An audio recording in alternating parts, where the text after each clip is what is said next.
The 2001 kart season is ultra competitive with 3 winners in 3 races.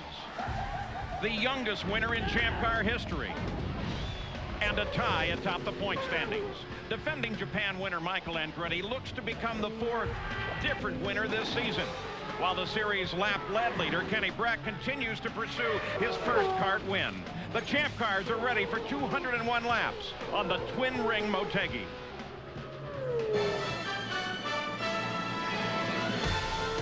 Japan is rich in history and tradition. The Japanese love that tradition, but they also love modern technology and racing. Today, they mix the two as ABC Wide World of Sports is at the Twin Ring Motegi for the Firestone Firehawk 500. We begin with Gary Gerald. For the second time this year, Helio Castroneves finds himself starting at the head of this field, pacing them as the fastest qualifier. He drives, of course, for Team Penske. Earlier this season, he accomplished the same feat on the streets of Long Beach, California, and he went on to dominate the event. If he can duplicate that effort here today in Japan, he would achieve a couple of personal milestones. First, it would be his first ever oval track victory, and secondly, and it would also be the first win for his engine supplier Honda on their home track at Twin Ring Motegi. Now, Castroneves qualified at better than 215 miles per hour. He's surrounded by outstanding talent, including his own teammate, the defending series champion Gilles de Ferran, right behind him inside row 2. As for the man alongside in row number 1, well, let's check in with our pit colleague, Jan Beekes. And Gary, that would be Dario Franchitti, who finds himself in a very similar situation to Castroneves. He too has never won on an oval. He too is powered by Honda. He would so much want to be, as do the other 9 Honda Power drivers. They want to become the hometown hero for Honda. They want to become the driver that brings Honda their first win here at their racetrack. And he comes here with a lot of confidence, mainly because he started here last year in 17th position. He raced to 2nd. And he says he has a newfound relationship with his engineer Ian Watt. They are now firing on all cylinders and says, I love my car this morning in the warm-up. Well, the track at Twin Ring Motegi is a little over 1.5 miles around, but it's 81 feet wide. The drivers will take advantage of the draft going down the back straightaway in excess of 230 miles an hour. They'll pop out under the brakes and try to make the pass. They're 2, 3, sometimes even 4 abreast on this 1.5 mile circuit. Now let's take a look at the Kawasaki starting grid with Helio Castroneves on the pole and Dario Franchitti starting outside on the front row. In the second row, it's Gilles de Ferran, who would have been second quick, but he had a 10-mile-an-hour speed limit violation in the pits, so they took his fastest lap away. Alongside is Tony Kanaan. In the third row, the rookie Bruno Junqueira and Kenny Brack, who's not on the front row for the first time this year. In row 4, it's Michel Jourdain Jr. and Alex Zanardi. In row 5, Adrian Fernandez and Patrick Carpentier. The 6th row is Michael Andretti making his 274th start, and Cristiano D'Amata, who is celebrating the 300th start for Newman Haas Racing. In row 7, Shinji Nakano and Christian Fittipaldi. The 8th row, Nicholas Manassian and Paul Tracy. Row 9, Max Pappas and Oriol Servia. The 10th row is Alex Tagliani and our most recent winner, rookie Scott Dixon. The 11th row, Jimmy Vasser and Brian Herta. The 12th row, Roberto Moreno and Tora Takagi. Mauricio Guzman starts alone in the 13th row. Here's the race analysis for you as they are already rolling and ready to go. We'll see speeds over 230 miles an hour in the draft. They'll shift twice a lap. We expect this to be a 3-stop race. And of course, as always on the miles, 1.5 miles, when you make that stop is so critically important as they already begin to form up into their rows of 2 over on the backside of the twin ring.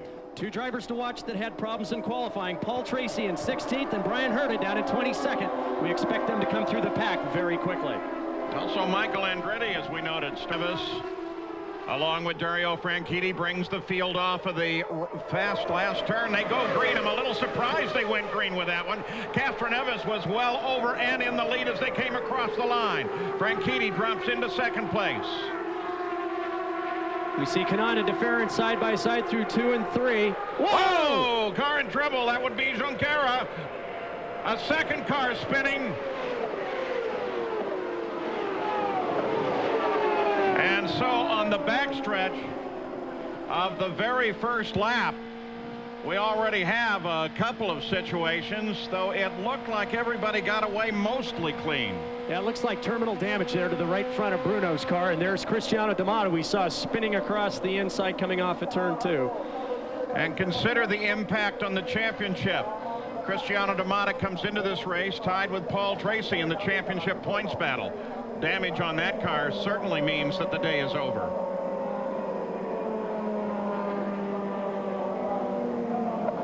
And these cars on full fuel, on fresh tires that are cold, especially with the bump that they've got. The drivers have said that the bumps have gotten worse over the winter. We'll take a look at it one more time here. Obviously, Junqueira has some very serious problems there. Whether or not they can get repaired, it certainly wouldn't seem that that's logical. He could barely get the car stopped. And you can see he was right up against the wall there. Quick action on the pit crew getting back up over the wall. We take a look at the replay. You can see just getting on the power coming off the second corner. Bruno has the back end step out on power. He's trying to get the throttle, keeps the throttle on. We can see contact in the back. Cristiano D'Amato then making second contact with Bruno, gets spun back to the inside. Yeah, it's surprising that some of the people actually were able to get by in that one. We mentioned 81 feet, the track width. That certainly helped out here. Here's Bruno on throttle over the bump. Back of the car comes around. And then everybody else just diving for cover, trying to miss Bruno on the way out of the corner. So the yellow flag comes out halfway through the first lap. Gary Gerald. We're watching as Bruno has climbed out of the car and has come to the scoring stand to talk with Chip Ganassi and the crew. You saw that he was right up adjacent or right next to the pit wall as he came in. We'll try to get a word with him here just as quickly as possible. Try to find out what happened. Bruno, can you tell us what happened and what triggered that problem or incident over there? My car started to get loose. I don't know, I lost the downforce and the car just spun. Totally different handling feel than you had experienced this morning in the warm-up? Yeah, totally different, but I don't know, maybe with too much downforce or the drag losing. Maybe I get in an angle that the car just gone. I couldn't catch it. Did the bump over there in that area have anything to do with unsettling the car, do you think? Yeah, the car, when I passed the bump, then the car gone. Thank you. So an accident on the first lap takes out Bruno Junqueira and our points leader, Cristiano D'Amato. Welcome back to Japan's twin ring Motegi, the Kart FedEx Championship Series. Yellow comes out off of the second corner on the first lap. It comes off because of a spin involving first Bruno Junqueira. Whoa, you could hear him pick the throttle up, lift, pick it up again. Here comes the impact. Poof, big hit with Cristiano D'Amato. We'll watch from the onboard now of Shinji Nakano.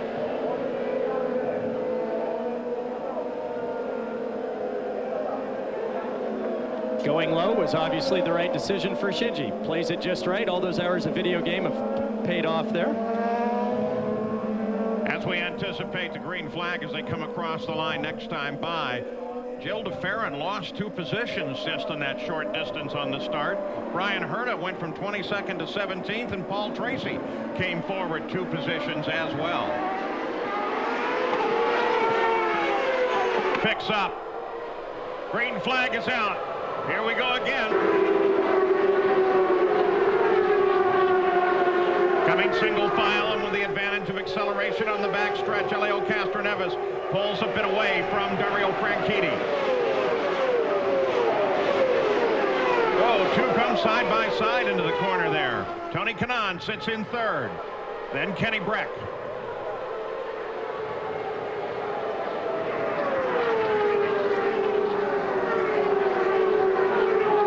And the big story all through the weekend have been the Hondas right now running 6 of the top 7 cars, making huge strides this weekend in horsepower. These cars have been very fast all weekend long, as we saw the battle between Michel Jourdain Jr. and Shinji Nakano. Now it's Paul Tracy that comes up to work on Michel Jourdain Jr. Jourdain Jr. had a great qualifying. He's done that at every race this year. Running a slightly higher line. Tracy comes to the inside. And he just walks him, picking up the throttle, coming off the corner. Tracy now up to 11th position. Paul Tracy having problems in qualifying, couldn't get his pop-off valve to seat, threw away qualifying when he had one of the quickest cars in the warm-up prior to the session. And we'll see how quickly he makes up ground now on Shinji Nakano for 10th. Castroneves, Franchitti, Kanaan, the top three. This is Franchitti's teammate, Paul Tracy, currently 11th. Gary Gerald. Paul Tracy, we talked to him after the warm-up and before they went on the track this morning, Paul, and he indicated this is the way the car was this morning, is the way it should have been during qualifying. He felt very confident. He felt that he had the speed that he didn't have yesterday, and he thought he should be able to move forward in traffic. Going to be fun watching him try to make that charge. Already he's picked up a couple of spots. And right now, Tracy is the fastest car on the track, 205 miles an hour. The leader's running at 203.8 miles an hour. And Tracy closes on Shinji Nakano.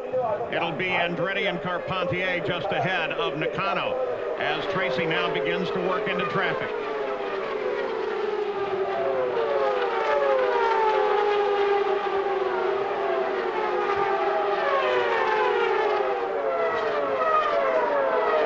One of the keys of getting the car right here at Motegi is just not right for that one quick lap, but being able to run very close in traffic so the car isn't disturbed either by the bumps or lack of downforce that's produced by running in this buffeting of the cars in front of you. And Paul obviously very comfortable to run very close.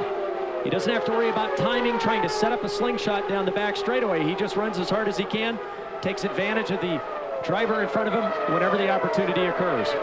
Last lap around, it was Tracy's teammate, Franchitti, who turned the fastest lap at 203. Castroneves just turned one at 204.4 miles an hour. You get the interval back, first, second, third.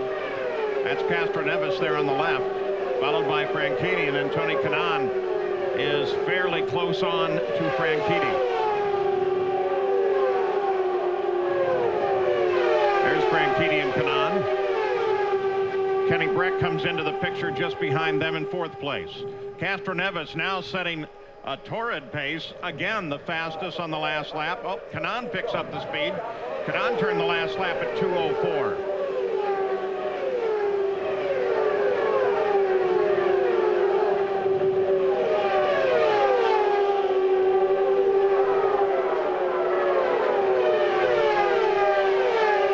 Every time you go out of the country, there are all kinds of special lodging arrangements that have to be made. But there was a very interesting arrangement, Parker Johnstone, for Tony Kanaan. He actually had a roommate this weekend. Well, he and his roommate of the weekend, Tony Kanaan and Cristiano D'Amata, had a bit of a problem just after Nazareth. They were biking with Christian Fittipaldi and Max Pappas in South Florida, and they had a big train wreck. Tony Kanaan, the recipient of the losing end of hitting the asphalt, has a lot of road rash down his back, left arm and leg. Oh! Tony Kanaan just forces his way around Dario Franchitti and into second place. Boy, Kanaan is on the roll. And he's been very quick all weekend long. He and his teammate, a renewed Alex Zanardi, had struggled earlier in the year. Both of these guys with Monon Racing going very, very quickly. Let's go to the pits again. Gary Gerald. Paul, a quick update on two drivers. At the start of the event, Michel Jourdain stalled a couple of times and was late to join the field. He got his position back as they came down to green, but he is running without any electronics on his steering wheel. So he's having to do it kind of the old-fashioned way in terms of communication. Also a problem for Brian Herta as he tries to move forward. The line on his drink bottle in the cockpit somehow broke. He's telling the crew on the radio that he's getting constantly splashed as the water comes out of that drink reservoir that he had hoped to be able to use for some 300 miles here today. Well, the temperatures at the Twin Ring in the mid-70s, so extreme heat would not be a problem. Therefore, you would assume that he has enough liquid to be able to make it through, but who knows what he needs there with that hot engine pounding along behind him. Well, you can see cockpit temperatures of 130 to 140 degrees, even on a 75 to 80 degree day. Really, it's the distraction from the concentration necessary. I've had the drink tube come loose inside the helmet and spray the inside of the visor. There's no way to clean that off, but yet it's just, even if it's loose inside the cockpit, you dump a liter of fluid into your lap, it does take your mind away from the job at hand at 230 miles an hour. Tony Kanaan begins to close down on the back end of Helio Castroneves, the pole sitter who has led right from the green flag and through the long yellow. Well, not far from here in the village of Mashashko, about 20 minutes from the track, the artisans work on their pottery. It's called the greatest spectacle in racing, the Indianapolis 500. Join ABC Sports Sunday morning, May 27th, live at 11 o'clock Eastern, 8 a.m. Pacific for a Memorial Day weekend tradition. The 85th running of the Indianapolis 500 is on ABC. Back at the Twin Ring Motegi, since we've been away, Alex Tagliani came into the pits unknowing what the reason was. We'll research that one for you. Paul Tracy got around Shinji Nakano. Brian Herta got around Oriol Servia. And up at the front, we're now beginning to see a battle develop between Helio Castroneves and Tony Kanaan. And Castroneves caught Mauricio Guzman in the first lap car just perfectly. Kanaan had whittled it down to a half a second gap. But now Castroneves has stretched it back out by a couple of tenths of a second. Tony Kanaan still trying to charge on Helio Castroneves. Jan Bikas. Yes, Paul, and I spoke with his engineer, Eric Cowden, and said the handling of the car right now is absolutely where they want it to be. It's perfect. And obviously, both these cars are Honda powered, and an interesting note for Honda. They have a factory nearby in Sayama, but today is Saturday, not a usual race Sunday, so therefore it's open for production. So they've got a whole group of people down there working at the Honda factory. They can't be here in person, but boy, are they watching carefully to see what happens here at Motegi.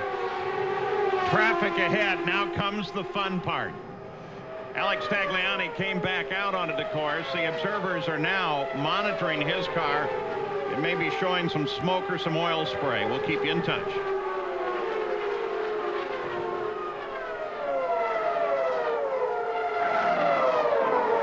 We were talking about Tony Kanaan and his roommate this weekend, Parker, Cristiano D'Amato.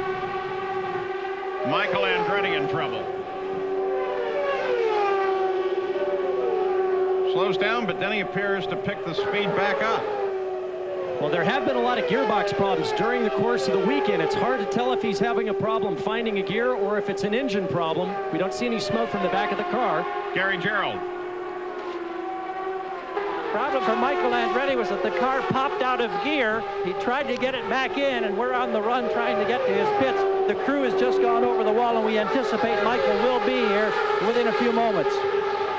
Yeah, Gary, he is already on the pit road and bringing the 39 Motorola car down to you. Yeah, they're only shifting a couple of times a lap. They go down one gear on the way into 3 and then back up to top gear going down the pit straightaway. But both the Renard and the Lola chassis both suffering from gearbox problems this weekend.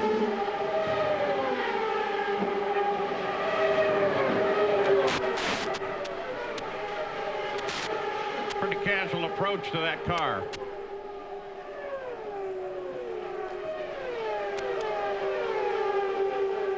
Wait for Gary Gerald to get a little bit closer. Meanwhile, at the front of the field, closes down to 27/100ths of a second. And Tony's knocked another 3/10 off this lead. He's running now about a half a mile an hour quicker, but it's the traffic. They're now behind Toru Takagi, one of 2 Japanese drivers in this race, and now he gets the big toe. Kanaan tries to make it inside, can't do it.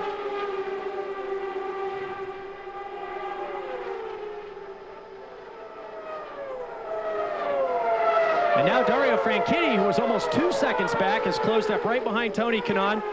Toru Takagi holding them up. If Dario can maximize his momentum through this corner, not get boxed in the way Tony can, he can get a good run at Tony. And Kenny Brack has closed in as well. And of course, it's not just Takagi that's ahead. There's a whole group of cars lying just ahead of the leaders. This is going to be different now. Remember, the only person that Castroneves has had to lap is Gugelmin, and he hit it exactly right. Now we'll see whose car is running best in traffic, which can be a whole different setup than just running out on point by yourself. Parker, while we think of racing being as fast as you can go, when you're talking 1.5 miles and traffic, really some of the times you're backing out of it. Well, you are, especially at this track. They're nearly flat down into turn 1 and through turn 2, but down into turn 3, they're on the brakes, they're having to downshift. The difference is turns 1 and 2, they only slow down to about 215 miles an hour. Turns 3 and 4, they're all the way down to 167 miles an hour. So big speed differential between the two corners. And for the drivers, it's whoever's got the car geared properly and can take advantage of the draft. So we see Tony Kanaan doing exactly that, trying to figure out how to maximize his advantage over Castroneves as Kenny Brack tries to figure out where he's stronger than Dario Franchitti to try to make up some ground on this lead group. So the first 4 cars closing on traffic. Tora Takagi is the car that is just ahead of the leaders, but there are other cars there as well. And now even Jill DeFerrin, who is riding in 5th place and got a terrible start, fell backwards and is trying to come forward. And DeFerrin's beginning to close from 5th as well, and right behind him is Alex Zanardi. We can see Castroneves had a good run that time. He went down the inside, Tora came down, took the air off the car, and Castroneves had to back out. It's exactly at that moment that Tony Kanaan has got to be ready to take advantage of Castroneves when he's been closed off by Takagi to see if he can't get around him. For the leader of the race, Helio Castroneves, this is the 8th race that he's led since he began driving for Roger Penske. He finished 9th or better in the other 7 races.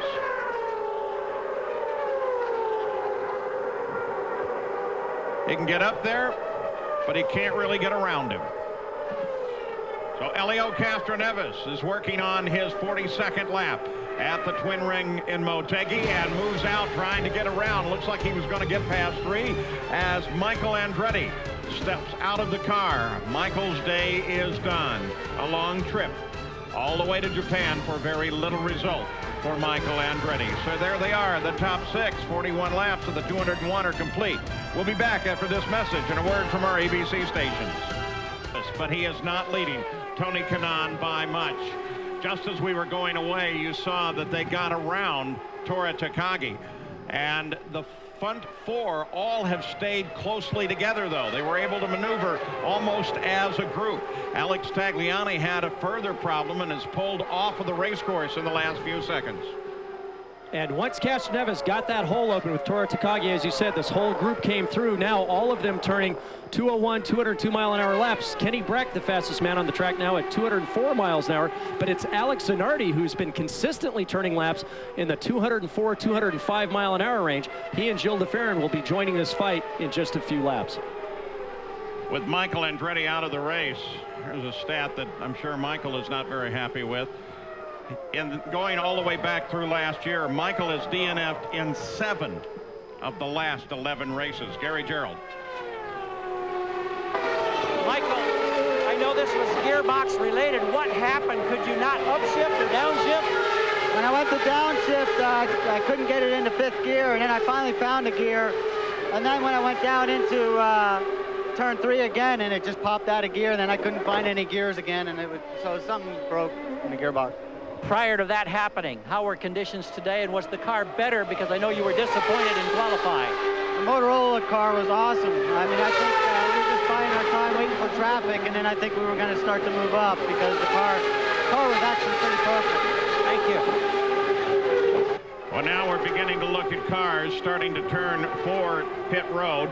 Shinji Nakano is one. Adrian Fernandez, his teammates, another. If they want to make it a 3-stop race, they have to go 50 laps, and they're right on the number. Alex Zanardi is in. Jan? Yes, he is, and he is having a routine stop at the moment. We can see that his teammate Tony Kanaan is set up, just waiting for the last bit of fuel. Zanardi is out of here, and now it'll be for his teammate to come in here and get service as well. Tony Kanaan has already begun slowing as they came across the line. He has slowed so much, in fact, that already Kenny Brack is being shown in 2nd place. Here is Kanaan's stop. Good strategy by the Mo Nunn team, splitting their drivers so they don't have problems on the way in or the way out of the boxes. Yeah, and that was a nice quick stop for Tony Kanaan. Again, they're getting the tires done very quickly. Everybody taking every ounce of fuel they can. Elio Castroneves heads for the pits. Kenny Breck picks up the lead of the race. There's Castroneves, Gary Gerould. Castroneves comes in. He has the luxury of a bit of a split between he and his teammate. Has to lock up the tires. Gilles de Ferran will be behind him. Routine service here for Castroneves. They hope it's the first of 3. Revs are up. New tires on. He's rolling in just under 12 seconds. Good stop by the Penske team. Kenny Breck still in the lead. Paul Tracy and Gilles de Ferran both on the pit road, and Brian Herta has a problem. A lot of smoke, no show of flame.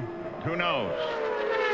Well, we've noticed this is a new specification for Hondas. All the leading Hondas have come into the pits now, with the exception of de Ferran and Tracy. Kenny Breck at the point with that Ford power with Carpentier behind him, still out on the racetrack. So the first time this specification of Honda has been raced, we can see that it's not quite getting the mileage, although it is producing great horsepower. And there we can see Paul Tracy, a great stop, comes out in front of Elio Castroneves. Comes out in front of Gilles de Ferran. Breck still out, Breck still the leader, and now he's on the pit road. So Breck has carried it almost 54 laps before he found it necessary to come in. So you're looking at almost 4 additional laps from Kenny Breck. That could become a big factor at the end of this race.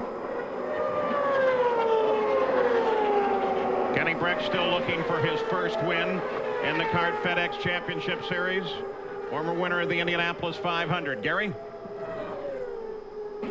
We watch from a pit away from his teammate Max Pappas from the back of the car. Everything appears to be routine. They had a misfire this morning in the warm-up that had them greatly concerned. They addressed the problem. He pulls away just as Jimmy Vasser rolls by on pit road. Everything looks routine for Kenny Breck. And at the same time, Christian Fittipaldi at pit in is getting his service. Again, another quick change of tires. Wow! 11.82 seconds for Fittipaldi. Oh, that was a great stop. Scott Dixon picked up the lead of the late race with those stops. Kenny Breck came out into second place. And it looks like of the 3 manufacturers, the Toyotas are getting the best mileage at this point. Remember, Dixon was our last race winner, the youngest winner in CART history.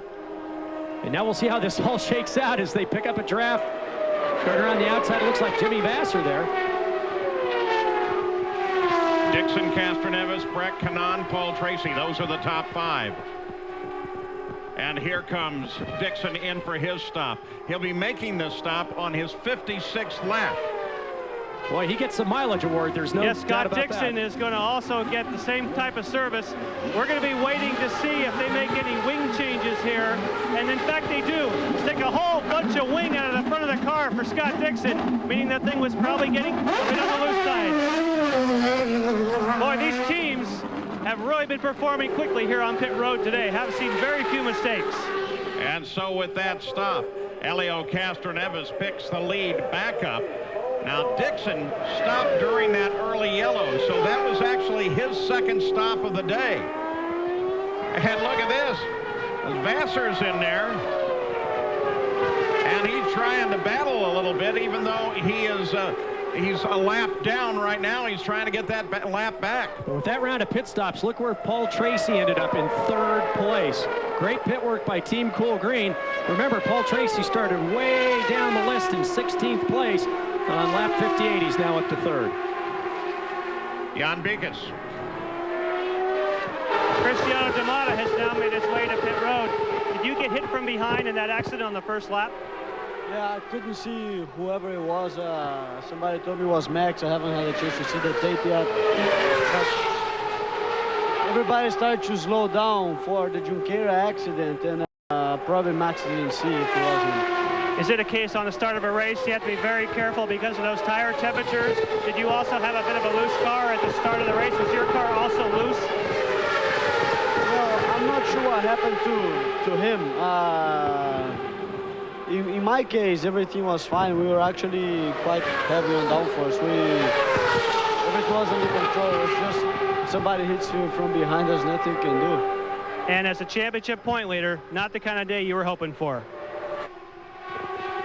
Well, in that battle of the pit stops and his run on the track, Paul Tracy came out of the pits in 3rd place ahead of Tony Kanaan. Now he and Kanaan battle. In Japan, it is a battle at the front of the field. Castroneves leads it. Honda versus Ford. We'll be right back.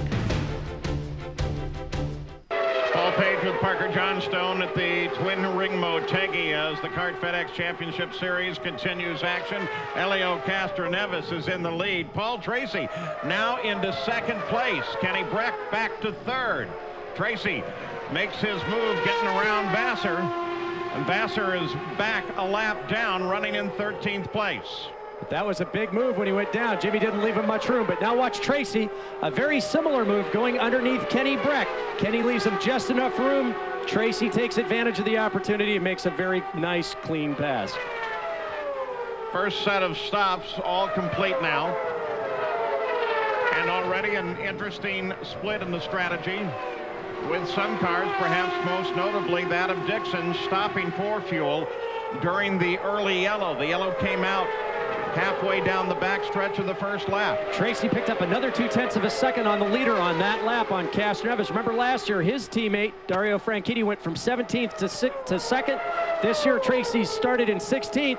No reason to expect that he can't go into 1st. He's been very happy with his car through the morning warm-up. He's been consistently one of the quickest cars on the track. We'll see what the interval does on this lap as they cross the start-finish line. Oh, picks it up again.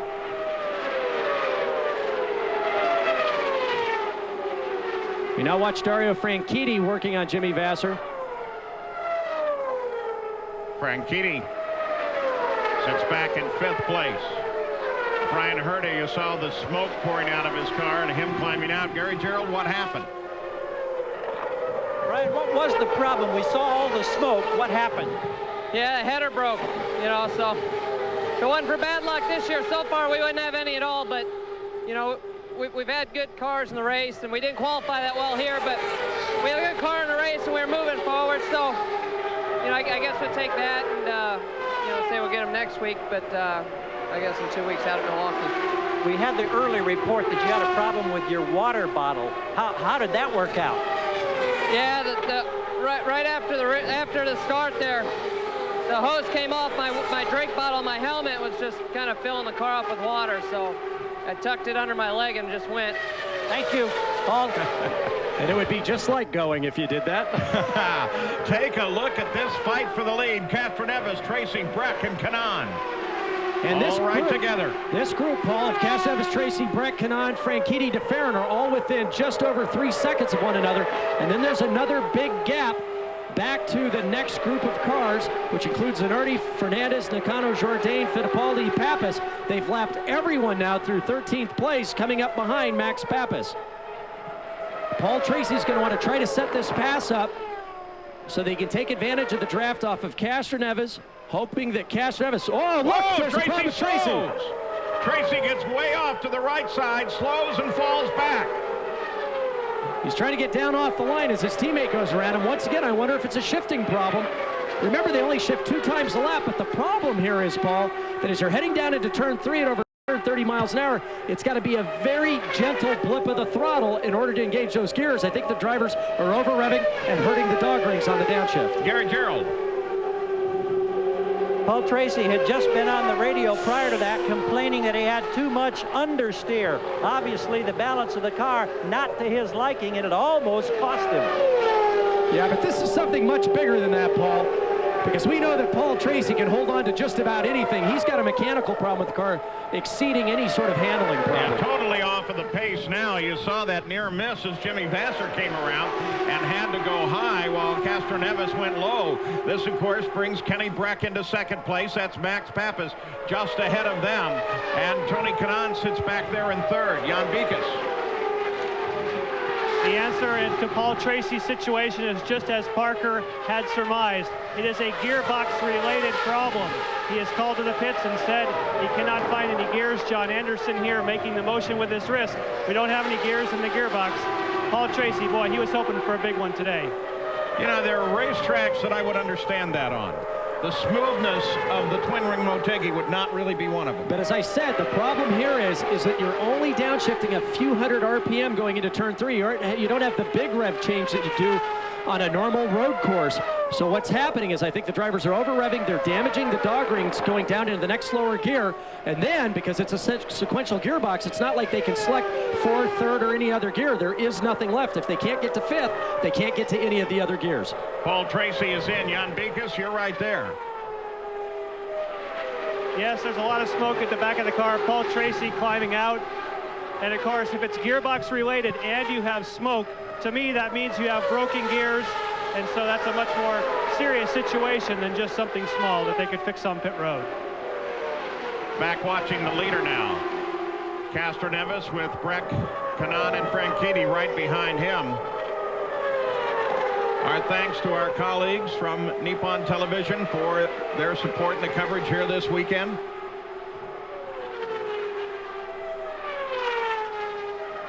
Franchitti. Gil DeFerrin, who started in the 2nd row, is now sitting back there in 5th place. He fell back right on the start and hasn't seemed able to do much about it ever since then. There's DeFerrin. You can see he runs well alone in 5th place. His closest competitor is actually behind him, and that will be Alex Zanardi.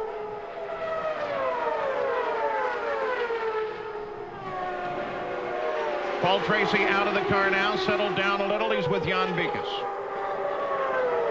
Yes, Paul, any indication that there was a problem coming with the gearbox? Did you feel it ahead of time? No, I just all of a sudden I downshifted to 5th, and I lost all the gears but 3rd. So it's a shame for the whole Team Cool Green, because my car this morning was perfect. Race car was perfect. I think we had the car to beat, and it's a shame we can't be there at the end. Is it surprised you'd have a problem here at a place that you only shift once or twice a lap? Yeah, I'm a little bit surprised, but you know, that's life, I guess, and we'll go on in Milwaukee and try to win there. Thank you, Paul.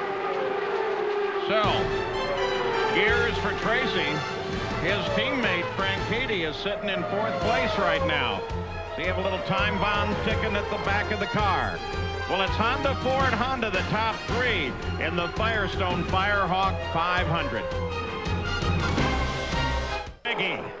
The battle continues. It's Castroneves in front. Kenny Breck is working on him just as hard as he can. Breck now closes up behind as they come across the line. That's Max Pappas just ahead. And Breck comes down to the inside. Breck has Elio Castroneves and takes the lead. So it's now Breck, Castroneves, and Tony Kanaan. Boy, that was a nice, quick pass. Kenny Breck got a great run coming off the 4th corner, picked up the draft perfectly. Castroneves did a little defensive driving down towards the middle of the track, and Breck just took him going down the inside of turn 1. A little further back in the field, Adrian Fernandez, currently 6th. Alex Zanardi just behind him, and just back a little further. You know, the Japanese crowd is going to be excited about the fact that Shinji Nakano is definitely in this fight, sitting back there in 8th place right now. And this is a great run by a group of drivers that have struggled all year long. As we look at Fernandez, Zanardi, and Nakano, these guys now running 6th, 7th, and 8th. Terrific drive by all 3 of these drivers. And Dario Franchitti's gotten around Tony Kanaan. Franchitti now to 3rd. Jan Beekes. One of the things I've been thinking about, Paul, is about the Hondas and when they stopped on that first round. And of course, Kenny Breck has a Ford. It makes me wonder if the Honda teams are needing to save a little bit of fuel now in this part of the race. And Kenny Breck may not have to turn his fuel back quite as much. I think that's making for some great racing right now. And from what we've seen with this new spec Honda engine, lots of power, but remember, they were the first to come into the pits. We now have a Ford on the point. Keep in mind, Ford was very, very fast at Texas, and behind them, nothing but Hondas. And remember, too, that this track is owned and constructed by Honda, so it's a major point of prestige and honor here. They want that win. They certainly want to rip it out of the hands of Ford. And Honda's been on the pole here a number. Look at this fight. It's Castroneves now being overhauled by Dario Franchitti for 2nd place. And we can now see, well, he's coming back, but we saw Tony Kanaan moving up to join the fight as well. Has to make you wonder if Castroneves' car has gone off a little bit. You can see how slow he is coming off the fourth corner. Remember, that's where Kenny Breck got the great run on him. Yeah, but since this is a track where overall speed makes a world of difference, you have to wonder, as they're approaching the second stop of the day, if some people aren't running fuel economy and willing to give a position. Well, that's what we've been talking about, is the Ford getting a little better mileage than the Hondas. The Honda's producing more power. Maybe they're having to conserve. Remember, they've got to go at least 50 laps to make this a 3-stop race. We're coming through lap 95 to 96. They've got to go at least 4 more laps. I think the Hondas are running into fuel economy problems, while the Ford, at the point with Kenny Breck, doesn't have such a problem. Castroneves working a much higher line, tries to come back at Franchitti. And he's got to be careful. That bump coming off of turn 2, the higher you go, the worse it is. Take a look at the upper left-hand corner. Those are the last pit stops for the key players in this run right now. And we had a really good shot of the bump coming into turn 3 that time. We could see Dario's car especially get launched. Here's the Honda problem we may be discussing. Tony Kanaan on the pit road, and by your guess, Parker, absent another yellow. This is 4 laps early. Jan? Yes, and for Tony Kanaan, I agree with you totally. He's been running very quickly, but this is much earlier than I would want to see him on. Fight for the lead as, excuse me, Jan, as Breck gives the lead away to Dario Franchitti. Franchitti has the lead. Breck tries to come back on him. Breck to the inside. Breck has Franchitti. They go side by side in the corner. Breck back to the front. Wow, there was some serious testosterone involved there. You could see him drive right down to the inside of the track. And Dario's coming in now, trying to hold Kenny Breck off, and Kenny had none of it and just took it, and Dario left him a car width and 1/4 of an inch. So Franchitti on the pit road, but because of his lead last lap around, he'll be scored as the leader. Jan Beekes, I'm sorry to interrupt you like that. You want to finish up? Sure, I should have plenty of time to talk about Dario Franchitti, but right now he's side by side with Max Pappas, and he has to cut over to the left-hand side. That's the problem when you have 2 cars running at 50 miles an hour. Somebody has to give. For Dario Franchitti, again, a little earlier than some of the Ford cars are going to be here, but boy, they've definitely shown some speed up and down pit road. Franchitti away. Breck, as he comes across the line, will complete the 100th lap of the race. And on the way into the pits, it's one of the few times I've seen a pass made right at the speed limit start, where Dario outbraked Max right at the 50-mile-an-hour line, and then had to worry about crossing back across his bow on the way into his pit box, and we could see that he beat him on the way out. Elio Castroneves on the pit road. Jumps on the brakes to get it down to the 50-mile-an-hour speed limit. He heads for the Penske service. Gary Gerald is there. First time he came in hot. He had to lock it up, but he still hit his mark all right. We watched this time. He slides about the last 2 feet, and service begins immediately. Honda looking for its first victory on their home track. Castroneves from the pole is underway. That's another strong stop. Everything looked to be superb. Now, we didn't see any changes on Castroneves' car. We noticed on Franchitti's stop, they put a lot of front wing back into that car. Keep in mind, Castroneves locked up the brakes on the way in. They're running carbon fiber rotors. You got 2 problems. One, psychological, coming down from over 230 miles an hour through the back straight down to that 50 miles an hour.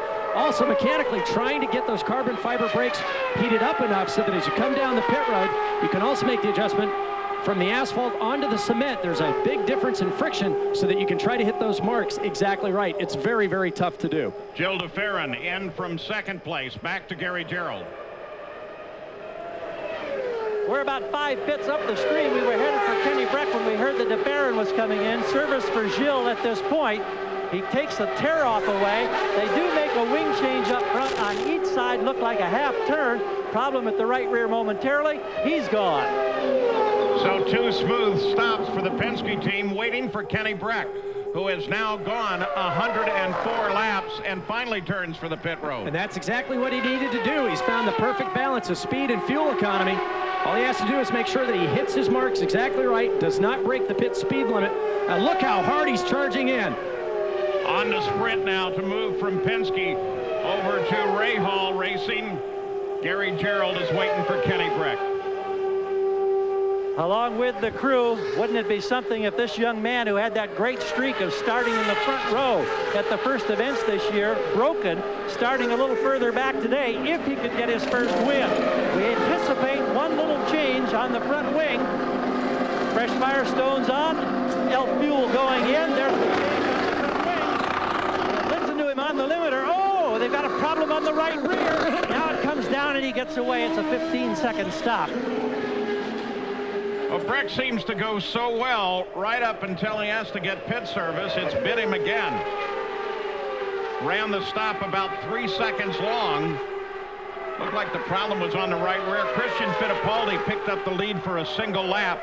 And now the sole hope of the Newman-Haas team rolls on the pit road once again himself. Newman-Haas again is celebrating their 300th start as a team in the series. So Kanaan now is the leader of the race with Helio Castroneves right behind him. Kenny Breck, you see him there in third. First and second are just about a half a turn ahead of them on the 106th lap now in the Firestone Firehawk 500.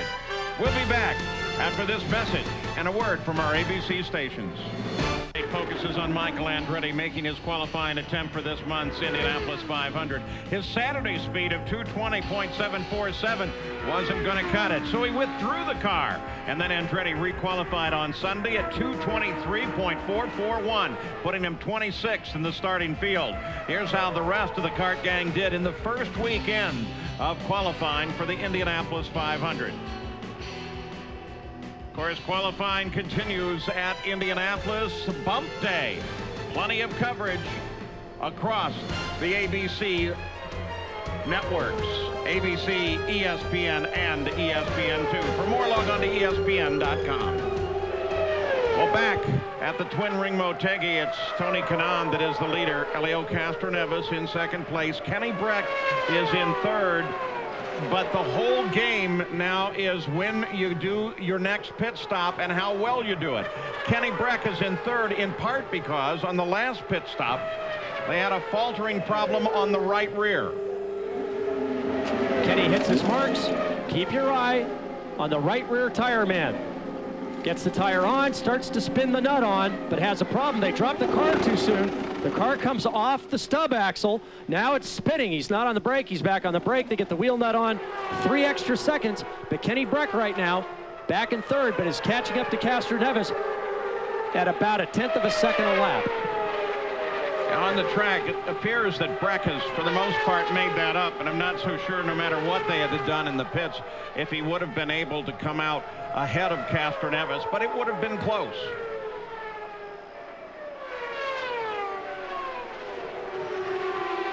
First, second, third, right together. 1.5 miles around, 81.25 feet wide, the track at Twin Ring Motegi. Just 2 tiny bumps. One at one end of the track, one at the other. You saw on the first lap them catch one of the bumps, and that sent people to flying. With the winter they've had once again over in Japan, the bumps are a little worse this year. The higher you go coming off this corner, turn 2, the worse the bump is, and then there's a big bump on the entry at turn 3. You see them coming down the straight. Now watch as they come through turns 1. They get a little high in 2. You'll see the back of the car move right. Here is a bump as they come off the corner. It's what launched Bruno Juncker on that opening lap. And then just as they turn in and head down off the banking in turn 3 towards the apron, there's a bump that, depending on how the car is set up, can really upset the back of the car. I want to take you a little further back in the field now.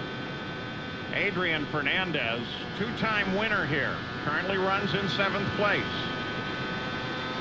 His teammate, Shinji Nakano, is right behind him. That's Alex Zanardi ahead. And you know, with the retirement of Cristiano D'Amata in the accident and Tracy with gears, the two who are tied for the points lead are out of the race, and of course will go pointless. So the championship will scramble again.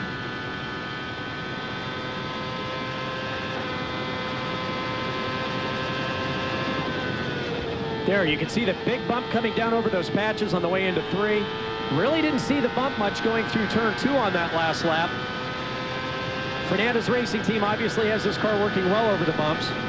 You can hear he's flat here on the entry of 1, then feathers the throttle a little bit, rolls the throttle back on.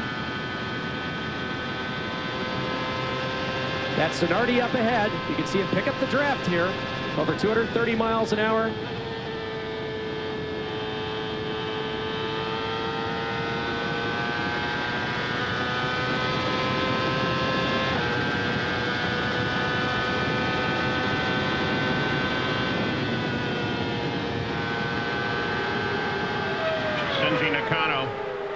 Runs just back from Fernandez. It was interesting watching that on board with Adrian.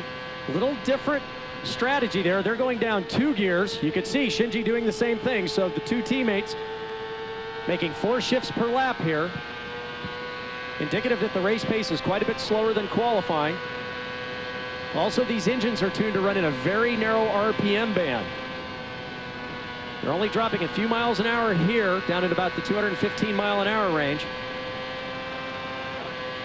Shinji Nakano, of course, very popular with the crowd here.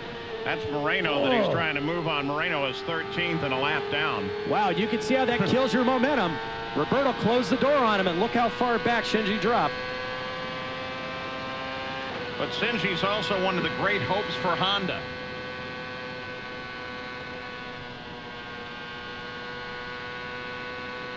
So Nakano, after having the door slammed on him, finally gets it rolling fast enough to come back up to full speed again.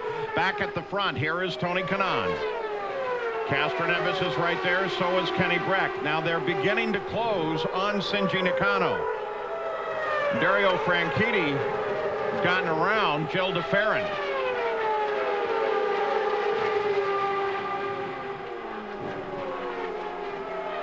And an interesting game here, Paul. All the cars on the lead lap Honda, except for Kenny Breck in that Ford. It's fuel mileage versus horsepower. And now we have a report. Dario Franchitti may in fact be slowing as well. Remember Tracy with a gearbox problem. There's Dario. And this is not a regular stop, Paul. It's way too early. He has some sort of mechanical problem. Dario Franchitti, the last hope for Team Green, on the pit road, well out of sequence in the stops. And obviously Jan Beek has a problem that is far more than routine. Yes, they're rolling here on pit road. You can just tell by the body language of the crew that they know whatever it is terminal. We can see a little bit of smoke coming from the engine cover. And they knew ahead of time from the telemetry that it was not looking good. We'll try and get a further update for the exact cause of this problem. Franchitti, the Scotsman, climbs out of the car, goes over to talk with the rest of his crew, Ian Watt and the gang. Tony Kanaan is still the leader. Hondas now have the top 2 positions, but there's still a Ford nagging at him in 3rd. We'll be back. Tuesday, a girl is found murdered, and Detective Danny Sorensen is the prime suspect. Problem is, he's nowhere to be found. In a stunning season finale, the entire precinct is on a mission to answer the question, where's Danny? It's the last all-new NYPD Blue of the season, Tuesday at 10, 9 Central on ABC. At the Twin Ring Motegi, you see the quick move of Adrian Fernandez as he moves out trying to overhaul. Tony Kanaan's the leader of the race. Castroneves is 2nd. Kenny Breck is 3rd. Really Jourdain Jr. that we saw make the move, eh? Jourdain Jr. is currently in 11th place, a lap behind the lead. Down through Shinji Nakano, the top 7 are all on the lead lap. 138 laps complete. We're expecting the Hondas into the pits in the next 10 to 11 laps. Then the strategy will play out. Given a certain amount of fuel, the Hondas have shown they have the most horsepower. The Ford of Kenny Breck showing it can get the best mileage. So at the very end, will Kenny Breck be able to use more power because he's got more fuel? With the Hondas having to be a little more careful going for the checkered flag, this could be very, very interesting. Dario Franchitti, you saw him go out of the race. Jan Bikas, gearbox again? Well, we'll find out. We know that Paul had a gearbox problem. What happened to you? The engine let go. Any indication that there was a problem before it happened? Any indication of anything going wrong before the problem? No, it just let go going into turn one. Started sounding bad, so I got out of it and I came back in. But it was pretty obvious it was the engine, which was a shame because the engine was giving us a lot of power up until that point, and the car was good, and we're looking quite good there. It seems like the story today might be fuel economy. How much were you having to save out there? Yeah, we were saving quite a bit out there. You know, I had to try and get back with the lead group, and that's what I was trying to do there. So I was probably using a bit much more fuel than I wanted to. But when I got back in touch, I was saving fuel. Thank you. Kanan, Castroneves, Breck. Then back a little bit is DeFerrin, but the top three are right on a string. The game is going to be all in the fuel on the next stop. Who can make it and how far can they carry the 35-gallon tank of fuel that they're running on now?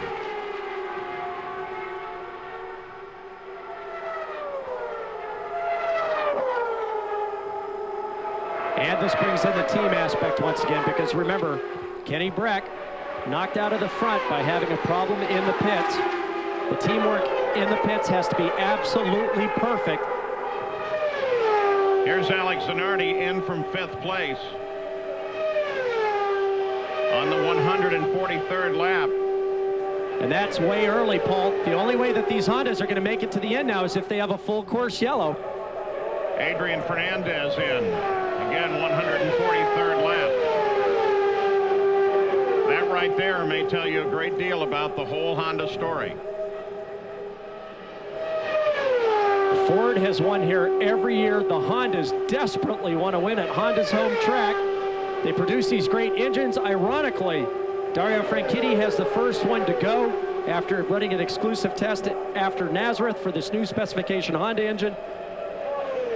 And look how long this is, Paul. What's going on here? Yeah, they made some serious wing changes on the front, and then it looks like they faltered at the back of the car. Engine time got it re-going. Well, that was exactly the case for Adrian Fernandez. He came in dead stick, and then they had a little problem getting the engine to refire after they filled it with fuel. Gary, they're going to bring Adrian Fernandez in as the leader is on the pit road. Black flag for illegal blend on the pit in. Here is Kanan, 145th lap for Tony Kanan. Castroneves picks the lead up.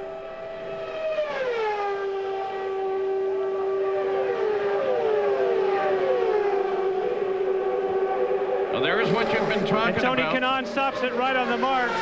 And we actually saw in the background why Tony Kanan was coming on the pit road. They give a black flag to Adrian Fernandez. Again, very quick tire changing, just waiting for the fuel. 13 seconds for Tony Kanan.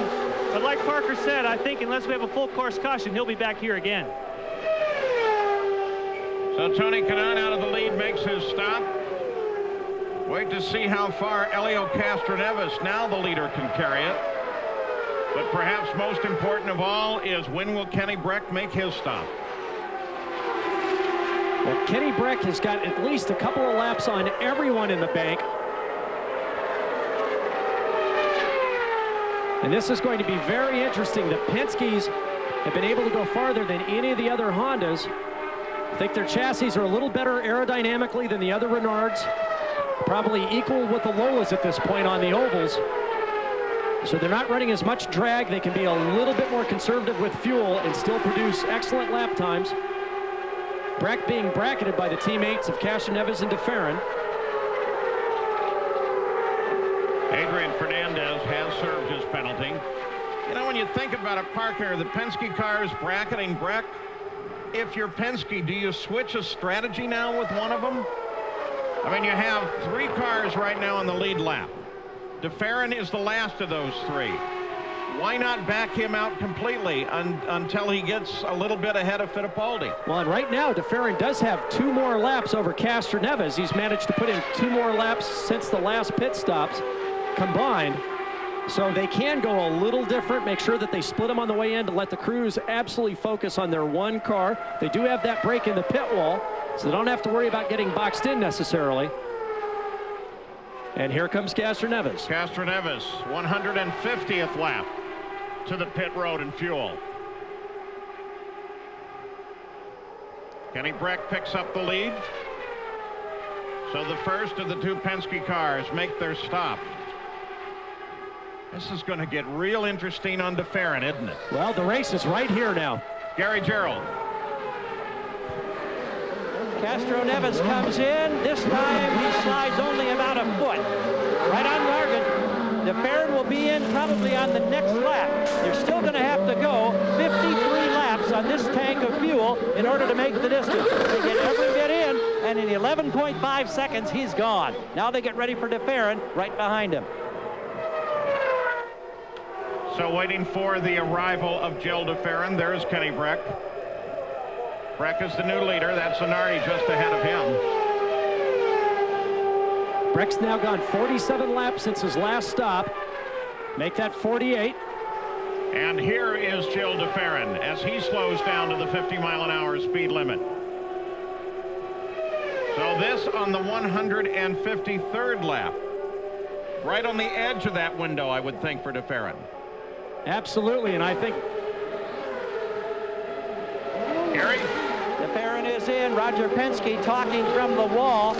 Penske's going to take his drivers, DeFerrin and Castroneves, immediately after this race and fly to Indianapolis so that they can race tomorrow afternoon or practice for the upcoming 500. Service is good. A little bit slower than Castroneves at 13 and a tick on my clock. And Gary, another thing that we want to keep in mind is a couple of guys that are one lap down, Christian Fittipaldi and Jimmy Vasser. Jimmy Vasser is now shown in 6th place. He was in 4th. These guys may be a lap down, but if they stop at this portion of the race, they will be able to make it to the end. So if we have guys making splashes, this conservative strategy in the Toyota Power may not be out of this race after all. Kenny Breck off the lead and onto the pit road. And this is the race. If the Ray Hall Shell team can get this stop completed without mistakes, Kenny Breck could be in the catbird seat. Gary Gerald. Remember that on the last stop, they had a problem with the right rear. The car came down too soon. Everything looks better. Got a minor tweak on the left wing. Waiting only for the fuel. And he's rolling. Outstanding effort here by the Ray Hall team. Kenny Breck, very smooth this time. Oh, good stop for Kenny Breck as he jumps on the throttle. 12.4 seconds. Nice stop for the team. So all of the tension now of that last stop is complete for Kenny Breck's team. With those stops, Christian Fittipaldi picks up the lead of the race. He should be in shortly. Back at Twin Ring Motegi, it's Kenny Breck that is the lead, but Tony Kanaan is right there doing everything he can to overhaul the leader of the race. Tony Kanaan has caught Kenny Breck at an amazing rate, came storming up behind him. Looked like he had a great move going, and Kenny just shut the door. Tony had to back out of the throttle big time, and now he's making another run.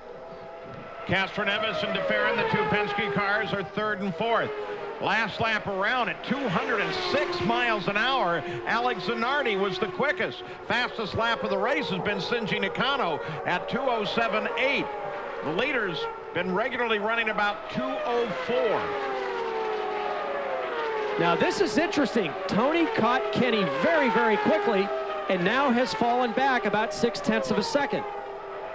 It's very interesting. I don't know if Tony had gotten on the button for overtaking, had his one shot at full throttle and came storming up, and once he lifted, the overtake kicks out, and now he's back trying to extend his mileage, just trying to draft it behind Kenny, trying to get better mileage through the use of that draft and put some fuel in the bank to try to make a charge once they catch up to traffic.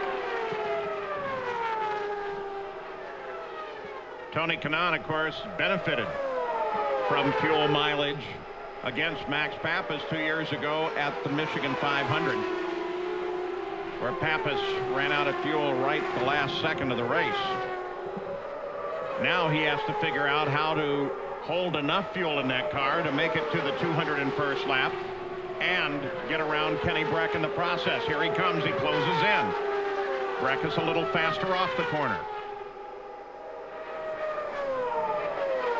And this is the strategy that we talked about. Keep in mind, Kenny Breck got his first pole positioning at the opening round at Monterey. He's been on the front row every race this season except for today, where he qualified 6th. He's led more laps than anyone else. Ford's won every race at this track, and yet he's the only Ford in position to do so, followed by just a gaggle of Hondas. And now look what's happened. Kenny Breck has got more fuel in the bank. The trailing car, Tony Kanaan's got more horsepower. He just can't use it without consuming a lot more fuel. Moved around the slower car. And back in contact again, though it cost Tony Kanaan a bit in terms of closure.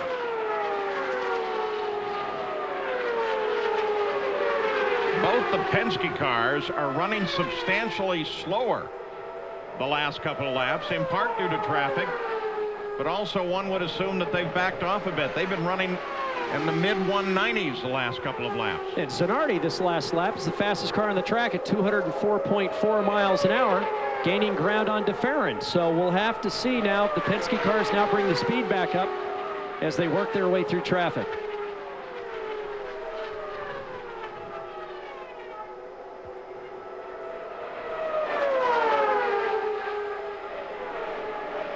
Temperatures ideal for racing.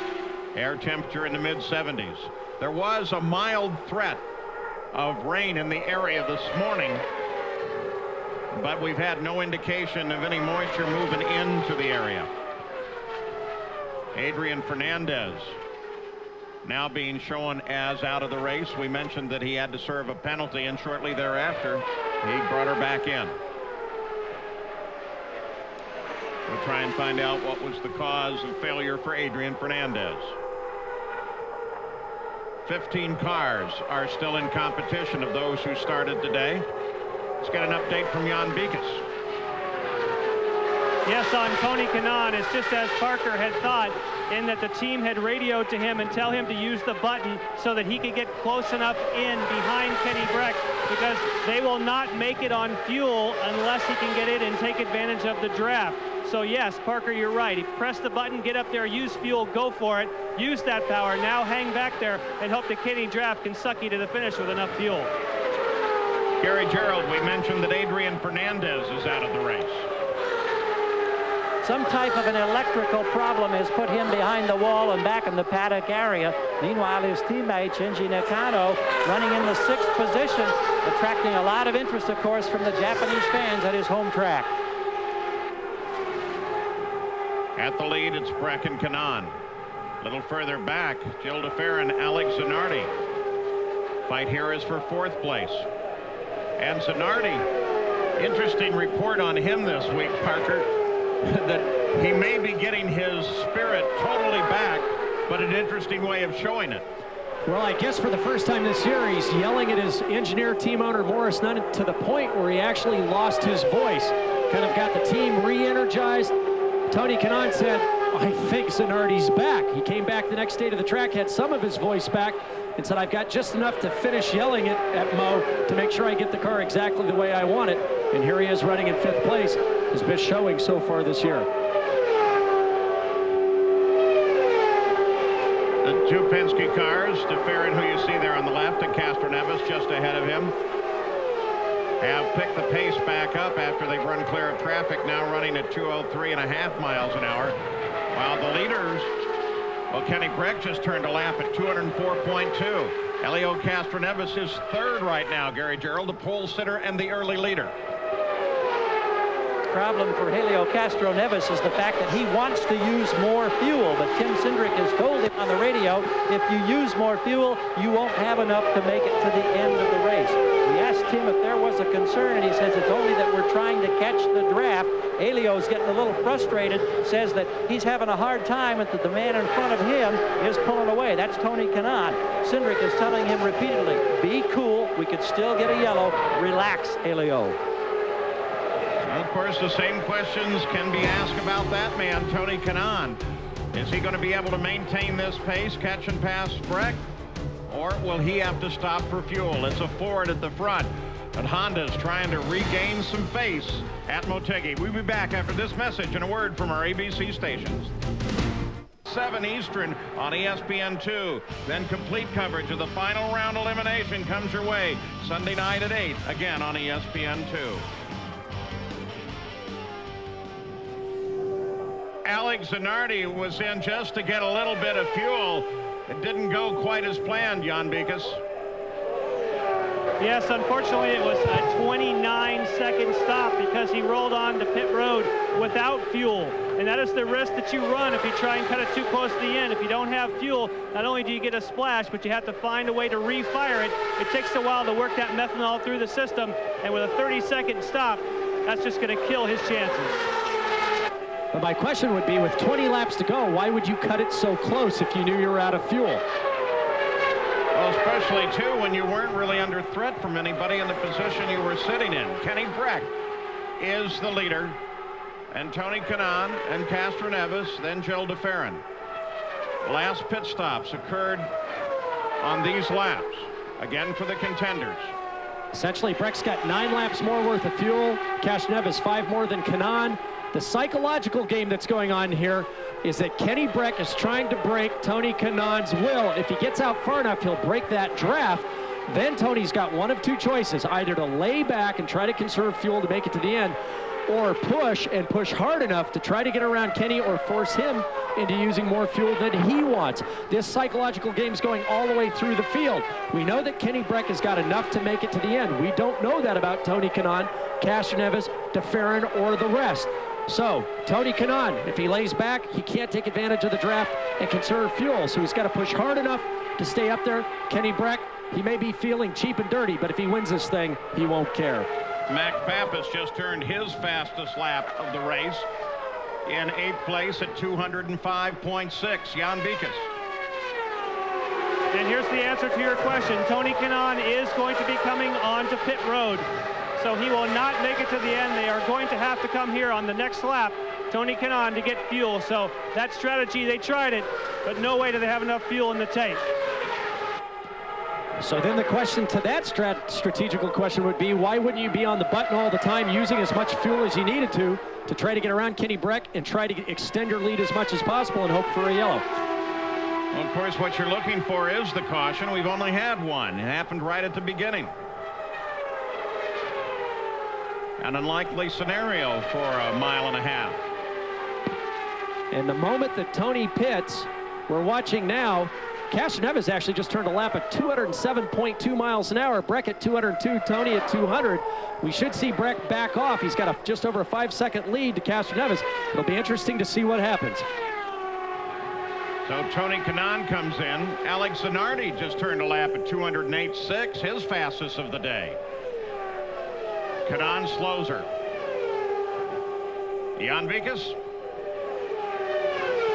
Yes, and it's going to be fuel only, and we just hope that this time the car is running, unlike Alex Zanardi, and it is. He's not going to need a whole lot of fuel, but it's the 50-mile-per-hour limit. That was a 5.3-second stop, but 5.3 seconds once you go 50 miles an hour down pit road is a much bigger penalty. Yeah, totally timed stop. You saw the big poke. Said pull that single-point refueling out of there and let him go. All the technology in this sport, the fueler gets stuck in the back like a pig. And we just saw Zanardi on the previous lap turn the race's fastest lap at 208.6 miles an hour now that he's got enough fuel.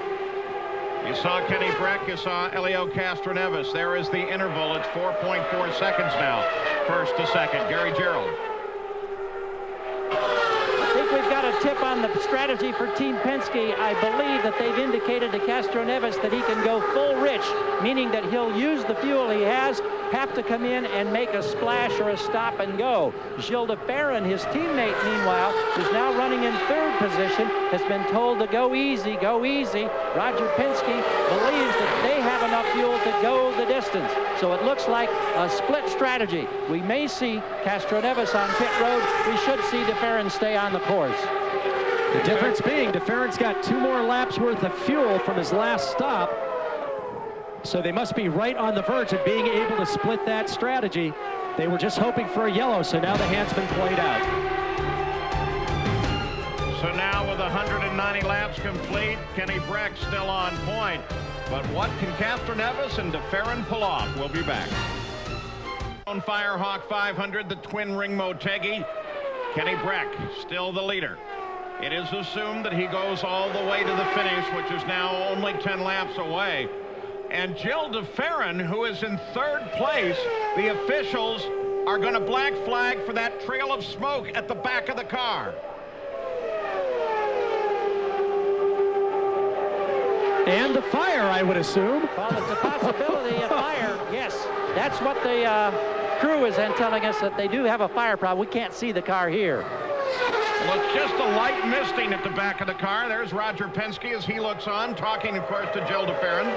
But I think the flames on the right side of that pod and underneath the engine cowl are their biggest concern, and he's got to be careful here. If that engine lets go in the middle of a corner, we're going to have one big wreck. You can clearly see it burning now. I'm surprised that they haven't worked harder to get him off of the course and in. And now he slows. So Jill DeFerrin and that split strategy are out of the mix. Could finally Kenny Breck be on his way to his first victory in the Kart FedEx Championship Series? Yellow flag comes out. Yellow flag is out. Presumption, of course, is the yellow comes out for Jill DeFerrin. And whatever. No, it's Manassian against the wall. And you have to wonder if that's because of the oil that was put down from the number of laps that Jill DeFerrin did with that smoke coming out of the back of the car.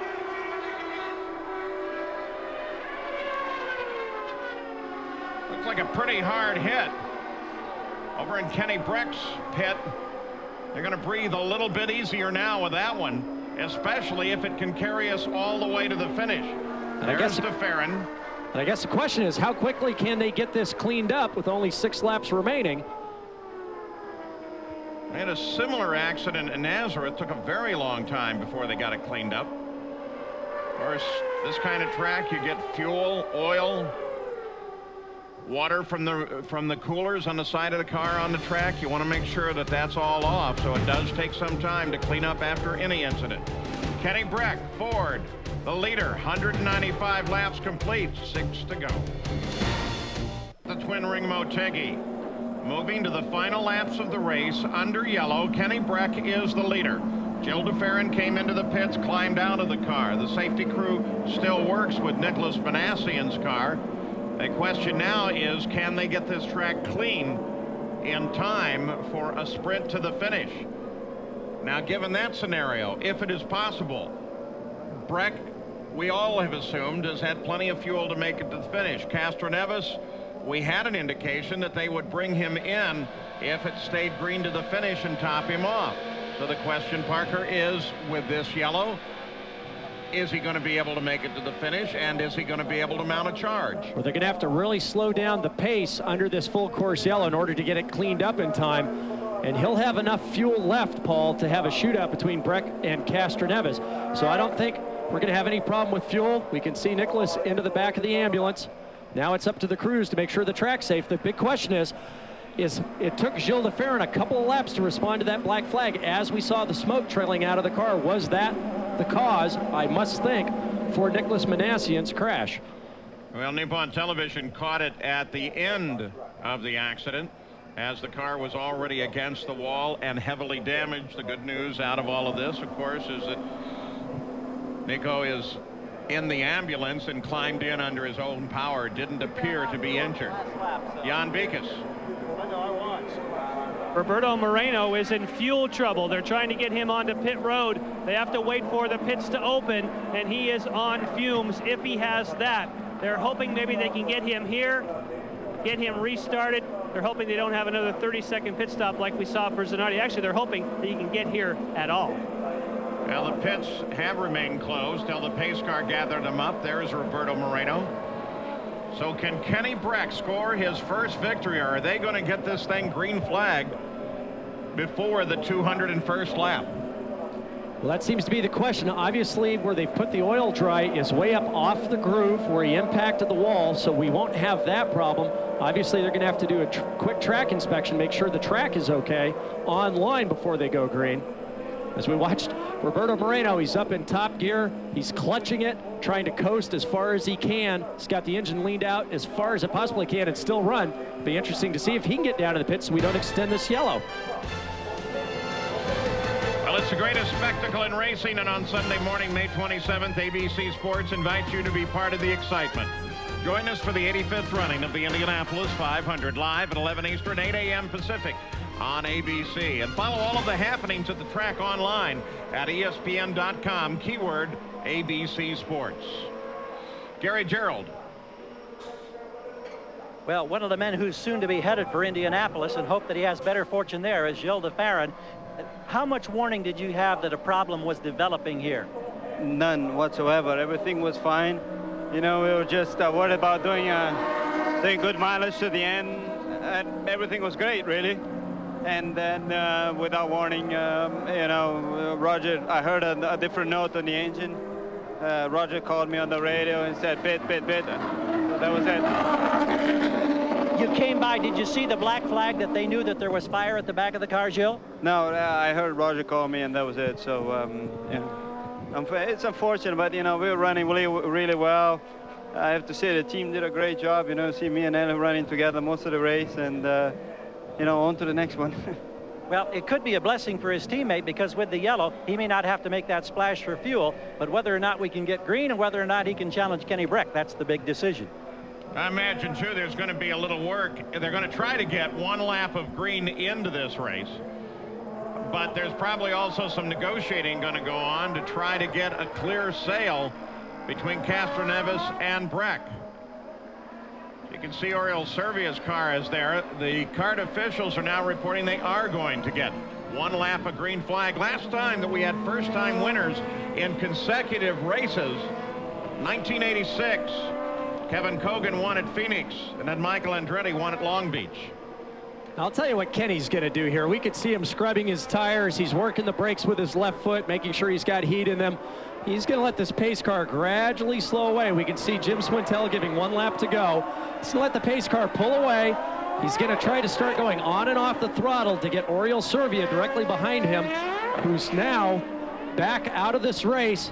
He's 10 laps down, in fact. Get him out of sync and put as big a brake as he can on Servia so that he can get to the checkered flag without coming under attack from Castroneves. Jan Vigas, they're going to show him the white and the green flag at the same time. Yeah, and don't forget about Servia. The power plant in Oriol Servia's car is a Ford. And when you've got a Ford, maybe he'll protect the other Ford for their fourth consecutive victory here. Well, we can't listen to the two-way radios in Japan, but you can imagine that those frequencies are burning up right now. Castroneves drops well back. Well, he better time this exactly right, or he's going to find himself even further back than he wants to be. Oh, it's all timing and momentum at this point. And it's up to Breck as to when he wants to pick the pace up. Right now, he picks it up. See ya. Kenny says, thank you very much. Oh, goodbye. One more lap to go for Kenny Breck. A perfect restart. Kenny had them all covered. And finally, after leading so many times, I think, Paul, this will be his day, and Ford will win once again at Honda's home track. Honda dominating all weekend long, but here comes Kenny Breck. Oh, the real glory goes to Kenny Breck. The young Swede makes the final set of turns and charges for that checkered flag. Congratulations to Kenny Breck. He wins in his 24th start in the series. Ray Hall and Letterman. Scott Repke accepts the congratulations for helping engineer that win. Ray Hall and Letterman's team have taken the victory. Now Kenny Breck becomes the 47th winner in kart history. Castroneves gets the extra points for the pole position and leading the most laps. But Kenny Breck will go home saying, I won at Twin Ring Motegi. Off, and he begins to savor his first victory in this series. What are you feeling right now?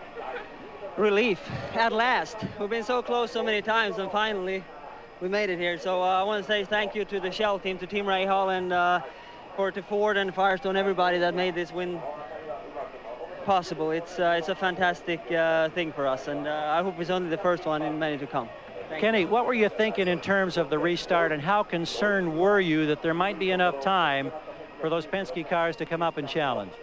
Well, I had a couple of cars caution behind me, and my car really, I don't know why, we've been struggling all weekend to get a good setup, but in the race it ran like a dream. It was a joy to drive, just like a Ford. Well, congratulations to Kenny Breck, but his win really scrambles the championship points. He leads Helio Castroneves by 2, and there is a 3-way tie now for 3rd place. In just 2 weeks, they're off to the oldest racetrack in the United States, the famous Milwaukee Mile. Coverage on ABC Sports and on our ESPN networks. Coming up next, it's the Stanley Cup playoffs. I'm Paul Page for Parker Johnstone, Gary Gerald, and Jan Beekes. Thanks for joining us at Twin Ring Motegi. ABC Sports is online at ESPN.com, keyword ABC Sports. This is ABC Sports, continuing the tradition of excellence.